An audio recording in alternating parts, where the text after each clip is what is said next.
dia a todos. Obrigada, Celso, pela organização do evento, pela oportunidade de estar novamente aqui apresentando alguns resultados para vocês. Como o Celso colocou, essa apresentação ela sintetiza o resultado de dois componentes do INCT. O componente se refere à biodiversidade e biogeoquímica. Dessa forma, eu espero uma tolerância maior no tempo de apresentação, em função aí de ser uma síntese de dois componentes, mas que, na verdade, apresentam ações que são bastante sinérgicas. As instituições participantes aí, envolvidas são a Universidade de Brasília, a Universidade Federal de Goiás, o Jardim Botânico do Rio de Janeiro, a Universidade de Taubaté, o INPE e a Universidade de São Paulo, a USP, aqui em São Paulo, mas também o SENA em Piracicaba. Bom, a ecologia como ciência ela tem duas perguntas centrais, quais são os padrões e que processos regulam a distribuição de espécies e suas abundâncias, e quais são os efeitos da diversidade biológica no funcionamento dos ecossistemas. Essas duas perguntas centrais hoje da ecologia, elas apresentam aí importantes implicações para a sociedade, em função da perda crescente em escala global de biodiversidade, mas, sobretudo, em função dessa segunda pergunta. O que essa perda de biodiversidade implica no funcionamento dos ecossistemas? Bom, a biodiversidade e mudanças climáticas têm uma relação também bastante forte, uma vez que temperatura e precipitação elas têm um papel majoritário para determinar exatamente onde as espécies de plantas e animais podem viver, crescer e se reproduzir. E os efeitos da mudança climática sobre as espécies e ecossistemas, eles podem ser diretos ou indiretos. Uma figura que representa bem isso é um clássico do livro básico de ecologia básica, o diagrama de distribuição dos grandes biomas no globo, em função de dois parâmetros climáticos, que é a temperatura média e a precipitação anual. Então, nessa escala, duas variáveis climáticas são fundamentais para determinar, então, a distribuição dos grandes tipos de vegetação. Mas essas variáveis climáticas também elas são fundamentais para determinar a distribuição e abundância das espécies em escalas espaciais e temporais mais finas. Essa questão é particularmente relevante quando a gente fala em termos de biodiversidade, porque a biodiversidade ela não está distribuída de forma homogênea no globo terrestre. Então, nós temos hoje 17 países, que são chamados países megadiversos, que concentram boa parte da biodiversidade mundial. Então, há uma região no globo que é extremamente crítica por concentrar grande parte da biodiversidade, e o destino dessa biodiversidade em função do clima também apresenta essa distribuição extremamente agregada. A América Latina aí joga um papel fundamental, porque desses 17 países megadiversos, 6 estão na América Latina, e dentre esses o Brasil aí novamente tem um papel fundamental por ser o país, o primeiro país em diversidade no mundo. Só que um pouco em termos de números, se a gente considerar a América Latina e Caribe como a região de maior diversidade biológica no planeta, nós temos aí 50% da extensão de florestas tropicais do mundo, 33% dos mamíferos, 35% de répteis, 41% de aves, 50% de anfíbios.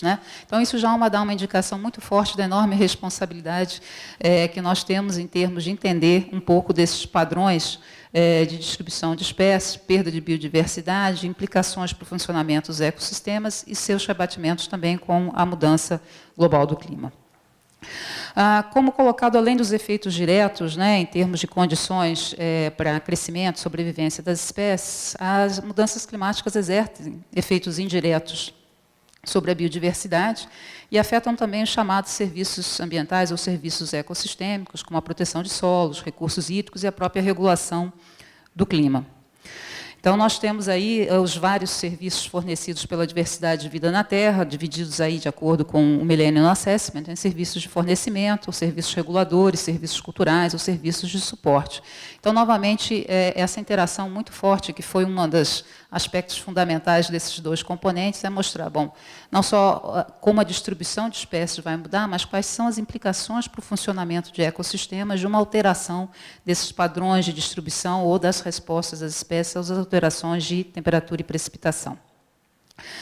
Um outro aspecto importante relacionado a esses efeitos indiretos é que a mudança climática também ela vai influenciar a intensidade e a magnitude de fatores estressores já existentes, como, por exemplo, a invasão por espécies exóticas, alteração do regime e frequência de fogo, sobre a biodiversidade e os ecossistemas. Novamente, essa questão é crítica, né, para a nossa região, já vou colocar para vocês por quê. Então, a taxa e magnitude da mudança climática induzida pelo aumento das emissões de gases de efeito estufa tem e continuará a afetar a biodiversidade, seja diretamente ou em combinação com outros vetores de mudança. Isso está bem representado nessa figura. Essa é uma figura também do Millennium Assessment, né, produzida por Oswaldo Sala e colaboradores, né, em que eles colocam aqui os efeitos relativos de diferentes vetores de perda de biodiversidade dentro de um cenário de perda de biodiversidade até 2100.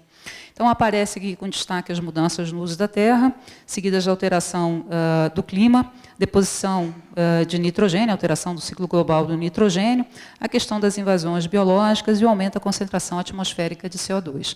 Então, essa situação já seria crítica, né, se nós tivéssemos esses fatores atuando isoladamente no espaço e no tempo, mas a questão ganha uma dimensão muito maior, uma vez que esses fatores todos atuam de forma simultânea, afetando a biodiversidade e os ecossistemas. Ou seja, nós temos mudança do uso da terra associada à mudança do clima, deposição do nitrogênio e assim por diante.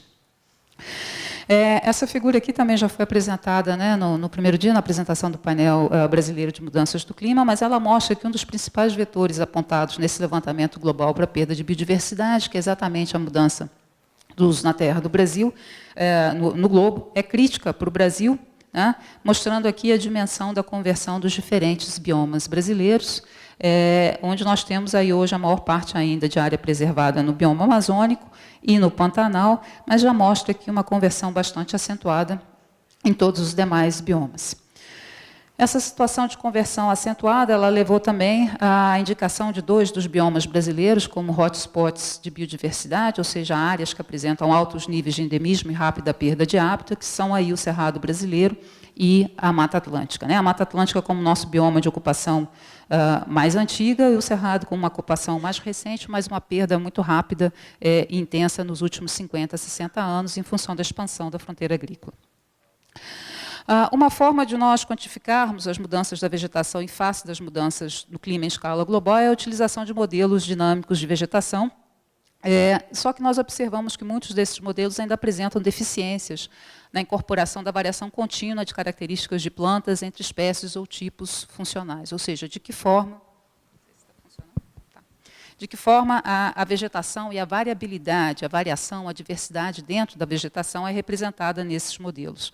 Então, esses modelos eles seriam extremamente beneficiados pela incorporação de novas características funcionais ou síndromes que possam ser simples o suficiente para serem avaliadas em escala regional e global, mas que, ao mesmo tempo, forneçam a informação suficiente para relacionar a alteração da cobertura vegetal e desses tipos funcionais com a dinâmica biogeoquímica, com processos de dispersão ou de perturbação em grande escala nesses biomas.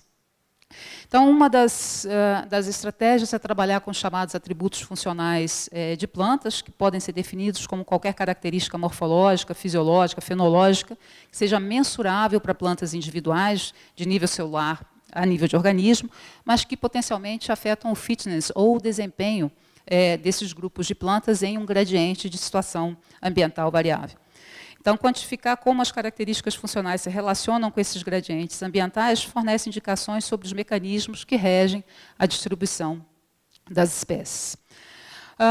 Isso é extremamente relevante quando nós trabalhamos em sistemas que são mega diversos, né, como é o caso aí da maior parte dos biomas brasileiros, porque, de certa forma, agrupar as espécies por características ou pelos seus atributos, formando grupos funcionais, é uma forma da gente simplificar e facilitar a compreensão das relações entre a diversidade de espécies e os processos ambientais. Então, esse conjunto de atributos, de características, nos permite agrupar, então, espécies em grupos mais homogêneos, chamados grupos funcionais, e essas características são indicadores da resposta de desempenho de plantas a esses fatores ambientais e podem ser, então, utilizados para predizer as consequências das mudanças globais.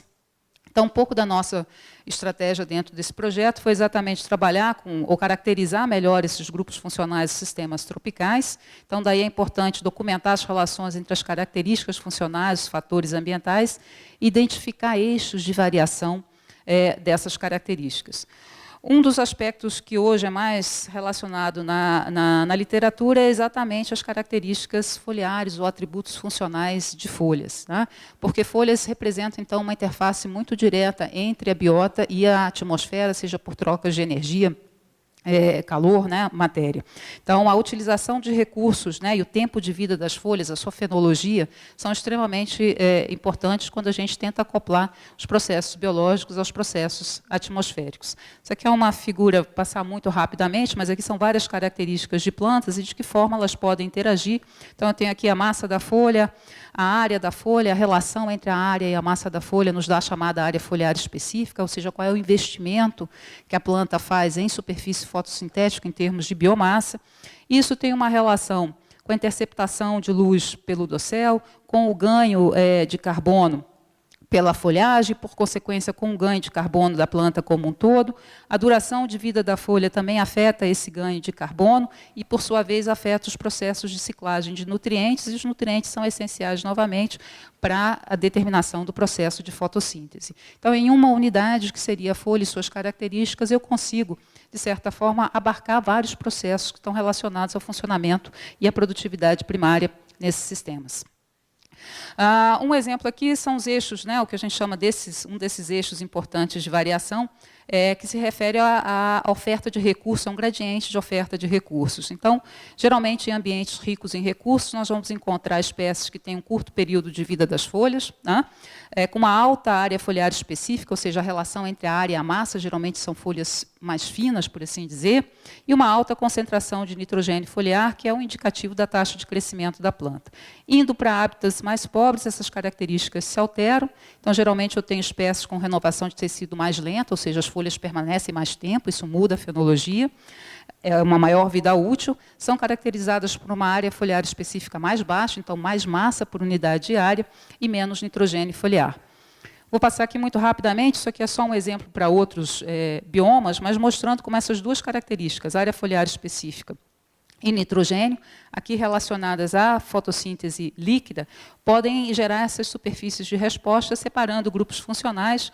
Aqui, no caso, a gente tem espécies, né, com folhas aciculadas, a gente tem aqui espécies com folhas amplas e assim por diante, decíduas sempre verdes, então a gente consegue separar nessa superfície com duas variáveis e tem um impacto direto sobre a produtividade primária. A fenologia é um outro aspecto, então, extremamente importante, que está relacionado à duração de vida da folha, e é um aspecto fundamental porque nos permite conciliar diferentes escalas de observação. A fenologia responde diretamente aos gatilhos climáticos, integra a observação através de taxas diferentes e permite a modelagem de sequências fenológicas. Vou passar novamente aqui um exemplo. A interação, né? A fenologia tem a ver com a queda de folhas, novamente ciclagem de nutrientes, emergência das folhas, né? A modificação da cobertura do dossel, o índice de área foliar. A floração, por exemplo, tem a ver com a distribuição de recursos, por exemplo, para a fauna. Esse é um exemplo mostrando como a gente pode conciliar diferentes escalas de observação com fenologia. Isso aqui, no caso, é a duração da estação de crescimento nos Estados Unidos por observação de sensoriamento remoto. Mas a gente observa aqui como os dados observados pela imagem, eles batem bem com os dados observados em campo, né? Então, permite conciliar a escala de observação em termos de parcelas, plots, né, transectos, com a escala de observação em termos de imagens remotas. E retomo aqui um pouquinho emprestada a figura, né, do manual do Inland, né, mostrando aqui como algumas dessas características, então toda a parte de módulo de fenologia de vegetação exatamente entra aqui como parte do modelo, né, então o índice de área foliar diária, brotação, senescência, dormência, mas outros aspectos também que estão relacionados à dinâmica do nitrogênio, né, o ciclo do nitrogênio também no solo e na planta. Então, a ideia aqui é exatamente utilizar esses tipos funcionais para melhorar a representação das vegetações naturais, porque um problema grande dos modelos hoje é a representação deficiente da diversidade dos tipos funcionais nos trópicos. Enquanto em sistemas temperados a gente consegue representar essa vegetação com talvez 3, 4 grupos funcionais, a situação é bastante diferente, novamente, quando a gente apresenta sistemas megadiversos. Então, uma das consequências é um crescente aumento de interesse, né, teórico e prático e uma rápida expansão das grandes bases de dados de características regionais e globais, e é onde a gente espera inserir a nossa contribuição dentro do INCT. Então, o nosso foco, por serem 2 dos hotspots de biodiversidade, inicialmente era o Cerrado e a Mata Atlântica. Então, fazer o levantamento dessas características e definir grupos funcionais de forma mais acurada para esses 2 biomas. No entanto, à medida que nós começamos a trabalhar com a vegetação, a gente percebeu que seria uma pena passar por toda a literatura e não coletar os dados para os demais biomas. Então, gradualmente, essa base foi sendo expandida para os demais biomas brasileiros. Então, as variáveis aí coletadas são os atributos funcionais para a determinação da distribuição dos grupos funcionais e, adicionalmente, nós estamos levantando séries temporais de respostas fenológicas regionalizadas através de imagens orbitais. Então, existe um levantamento de informação secundária na literatura e uma compilação também de dados orbitais que permitam a construção dessas séries temporais de aspectos biofísicos dos diferentes biomas. A outra abordagem é trabalhar com a distribuição espacial de grupos chaves e mudanças climáticas, e esse trabalho tem sido feito, sobretudo, na Mata Atlântica, com 2 grupos chaves, no caso, palmeiras e bromélias, que eu vou apresentar aqui também. E, por fim, a interação com os ciclos biogeoquímicos, que a ideia é mostrar alteração na biodiversidade funcional, então é um pouco diferente da apresentação que foi feita anteriormente dentro da rede clima, que mostra mais a distribuição de espécies, e o nosso interesse está muito relacionado com a diversidade funcional. Então, aqui é uma forte possibilidade de integração exatamente com o componente de biogeoquímica. Muito rapidamente, aqui as informações compiladas vão desde a composição química, né? Então, dados de carbono, nitrogênio, fósforo, discriminação isotópica de nitrogênio e carbono. Eu vou apresentar um pouquinho o que esses dados podem nos dizer. O potencial de fixação biológica, estrutura foliar, então área foliar específica, área, massa, espessura, teor de lignina quando disponível, tipo de fenologia foliar, a reabsorção de nutrientes na senescência, a produção de serrapilheira, que é uma indicação do processo de ciclagem de nutrientes, os fluxos dos estoques de nutrientes e as taxas de decomposição. Então, esses são atributos da vegetação, que são desde atributos na escala de folha até atributos na escala de comunidade, como é o caso da ciclagem de nutrientes, e que relacionam de que forma a vegetação responde ao ambiente, como a vegetação afeta o ambiente, no caso da ciclagem. E levantamos também, sempre que disponível na literatura, as variáveis ambientais, como temperatura, pluviosidade, solos, vegetação natural, se é uma vegetação alterada ou não, mudanças no uso da terra e tipo de manejo de solo. E nosso objetivo depois fechada toda essa base, é contribuir, porque eu acho que hoje uma das melhores bases globais de dados de atributos de planta, que é a base TRAI, que tem hoje aí cerca de 3 milhões de registros de atributos para cerca de 69 mil espécies de planta no globo, mas ainda tem uma representação muito deficiente desses atributos para a nossa região. Então, aqui, entrando um pouco na parte dos resultados, hoje nós temos aí já um total de cerca de 140 referências, mas dessas referências, a maior parte de artigos científicos, elas já geraram aí cerca de 34.700 quase, se está aumentando, aumenta todo dia, né, de contagem de atributos da vegetação. Então, de cada um desses artigos é retirado um grande conjunto de informações que começa a constituir essa base. Isso é um pouco da distribuição compilada por bioma e unidade da federação. Esse é um quadro que eu considero preocupante, e é interessante a gente pensar em termos de uma agenda e lacunas do conhecimento, que mostra ainda uma distribuição extremamente agregada de onde nós estamos obtendo as informações para os diferentes biomas. Isso é muito claro aqui para a Amazônia, né, onde a gente observa aqui o efeito Belém e Manaus, dados aqui também em Rondônia, isso é muita assinatura de informação do projeto LBA, concentração de pontos aqui também no Cerrado, né, no Distrito Federal e Goiás. Novamente, a gente observa lacunas aqui para Caatinga e, sobretudo, para a porção mais ao sul aqui da Mata Atlântica e dos Pampas. Mas esse é o que foi coberto até o momento. Uma outra informação importante dessa base é o ano dessa informação, porque esse ano dessa informação indica mais ou menos qual é a linha de base que a gente está utilizando. Então, basicamente, há um pico aqui de informação, né, no início dos anos 2000, e indica, então, basicamente, que o sinal que a gente vai obter, basicamente, se refere a esse período. E por unidade da federação também, eu mostrei aqueles pontos, mas cada um daqueles pontos representa um grande conjunto de informação, e a gente observa aqui uma grande concentração de pontos aqui em Belém e Manaus também, no estado de São Paulo, né, a própria atividade, né, do Biota e outros projetos, mas indica, então, a relevância aí dos grandes projetos levantando conjuntos de dados consistentes. Então, muito rapidamente, essa forma de representação é só para a gente mostrar um pouco o range, a intensidade da informação para cada um dos biomas. Eles seguem todos sempre a mesma sequência: Amazônia, Caatinga, Cerrado, Mata Atlântica, Pampa e Pantanal. A gente começa a observar, conversando, não sei se a Ana Paula já foi aí, mas a deficiência ou a dificuldade que a gente vai ter de modelar os demais biomas, inclusive pela ausência de informação na literatura. E a gente começa, então, a observar um pouco da diferença de variação, aí no caso do nitrogênio foliar, aqui com leguminosas, no caso a vegetação alterada, ou que já sofreu algum tipo de impacto. E a outra ideia era olhar um pouquinho o papel das leguminosas, somente leguminosas e não leguminosas. Contraintuitivamente, a gente não encontrou aí uma diferença que a gente esperava, e tem que analisar esses dados um pouco melhor. A gente começa a ter uma ideia um pouco desse range de variação. Um outro aspecto importante que esses dados nos permitem é calcular a razão foliar de nitrogênio para fósforo. Isso é um indicativo, eu marquei aqui a linha em vermelho, ela dá aproximadamente aí em torno de uma razão 16 nitrogênio para fósforo. E por que que... Perdão. Está faltando aqui um componente aqui, mas tudo bem.